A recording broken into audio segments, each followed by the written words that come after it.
Hopefully, none of you have had your fantasy draft yet. Let's be real. I know this is where everybody's brain goes whenever there's a major injury. We don't think about the player. We don't think about the team. We think about our stupid fantasy rosters. So, cheers to every one of you who in the 8th, 9th, or 10th round this year grabbed Jayden Higgins from the Houston Texans because there have been a lot of camp reports that Jayden's looked really good. And Jayden is going to be that, he's going to be that B to Nico Collins A, and that Texans team is going to be healthier this year, and they're going to move the ball a lot better. So Jayden Higgins, nice little sneaky pick. Well, that's a torn ACL in a joint practice yesterday, and I thought of you because yesterday you were, let's get rid of these stupid joint practices. Right. Now, I didn't know if you were being kind of tongue-in-cheek on that or if you do actually feel like joint practices should go away. I feel that way. Okay. Yeah, not tongue-in-cheek. Like the idea of Jayden Higgins tearing his ACL, I get it. It could happen in the first game if you had no joint practices, or it could happen in a preseason game. Or regular practice. And I think about just college football, and I said this yesterday, where college football, you've got, your scrimmages against each other, and then you go out there and you play in week 0 or you play in week 1, and normally you take on a patsy unless you have one of these big paydays, and you go out and you play football, and you're playing football, and it matters. Like, this doesn't matter. Joint practice, I get it. You want to develop your callus, and you want to have preseason games. And I think that the preseason games are mainly because the team and the league, they want to make money. And if you're a season ticket holder, you have to pay for those games. And so there's big-time money attached to it. But the joint practice thing, to me, makes no sense. Okay, I want to read something to you. I really like this guy, Louis Riddick. Do you follow Louis Riddick at all? He's phenomenal. He's phenomenal. This is a guy who easily has been offered to be a GM in this league, but is also a media content creator and right now is with and has been with ESPN for a long time. And he sent this tweet out yesterday, and I thought it'd be a real good one to enter into our conversation because I thought that Herm Edwards yesterday was hitting some of the same drums that Louis Riddick hit at 5 o'clock last night. Louis wrote, "Abolish joint practices,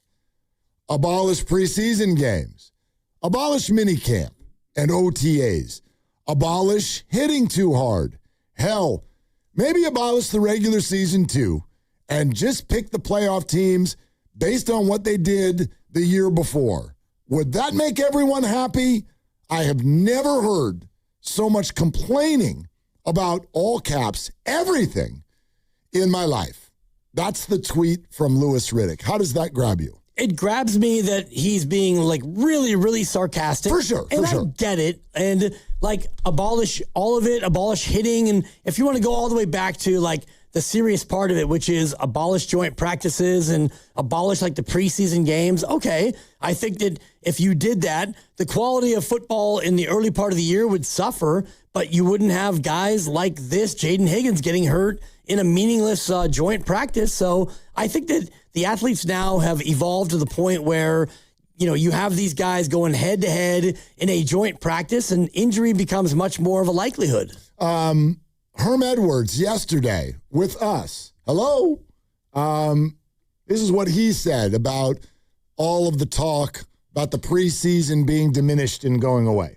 When I started, now I'm going to age myself, there was actually 6 preseason games. There was only 14 regular season games. Yeah, 6 of them. Six. I came in the league in 1977 with the Eagles. There was 6 preseason games, 14 regular. Now, here was the deal. I knew early I was going to be a starter, so Dick Vermeil told me, he says, hey, look, in the preseason, he says, you go out there with the vets because you're a starter. He said, in the second quarter, you ain't leaving the field. Just stay out there. Just keep playing. I got to get you experience. And so he was correct because anything else, these young guys need to learn how to play. And the only way to do that is through playing. I mean, I always say this. It's kind of funny about football players. You know what they do for a living? They play football. I watch half of them now, they wear baseball hats on the sideline. Like, what are you doing? You're a football player. It's football time. You got to play football. That's how you get better when you play football. All I know is this. What I witnessed this weekend, in my opinion, I watched the best player in football, Josh Allen. It was like, hey, I'm playing not just one series. I'm going to play a couple series. And I said, it's refreshing. He's a football player. Go play football. Stop worrying about getting hurt. Because as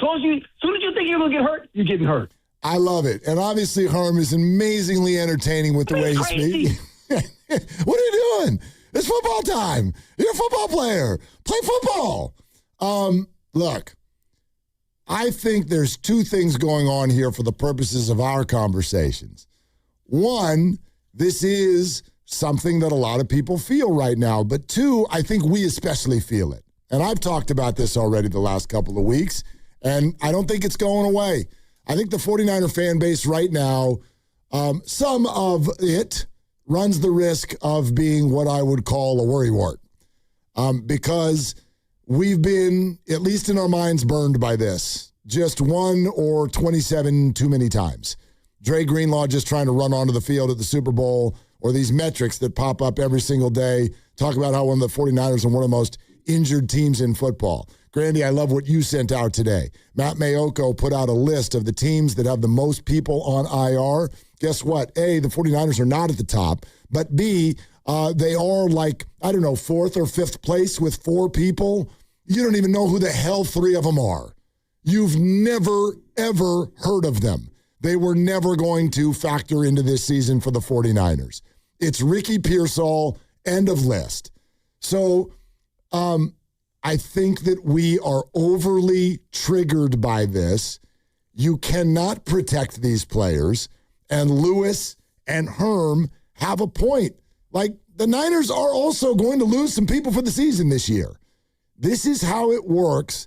There is a line where we're going too far with what we want to get rid of and how we attempt to protect the players out there. There's a line, but I don't know where you draw that line. And, every team does it their own way. And so Josh Allen wants to play in the first game, and he plays 2 series, and great. He got sacked a couple times, and he is 6'5" and 240 or whatever. And so maybe he's more likely to endure that. And so you look at every team, they have to go about things in a different way. I think about Summer League in the NBA, where like this year, Will Richard in his second year, he played Summer League in Vegas. And it's like, oh my God, you played Summer League? That's almost unheard of, but he wanted to go out there and play, and he played 7 or 8 games, and Yaxel the same thing, but Steph Curry didn't play Summer League, and, Draymond and Horford and whatever the vets didn't, and yet in football, we feel like it's that important that you go out there and play, and so every team does it differently. You mentioned before the Rams, like the Rams don't play anybody in the preseason.